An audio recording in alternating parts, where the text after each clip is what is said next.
Today, I'm going to tell you how to make the 100% detox mixed fruit juice. Now, this is rich in vitamins and dietary fiber and definitely needs to be tried during breakfast. For this, I am going to add some peeled oranges. I have used the locally available Kinu variety for this. Next, I add peeled and cut papayas. I also add a cup of grapes, green grapes preferably. Next, I add a cup of chopped apples without the skin.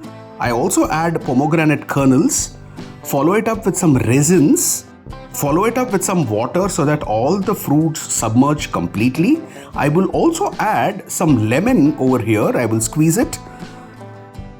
It's all ready to be ground nicely. We grind this into a nice juice and then run it through a sieve so that all the rough particles are taken off. I will then top this up with some salt. Add some honey, which is completely preferable depending on how sweet you want it. Our 100% detox mixed fruit juice is ready to be had.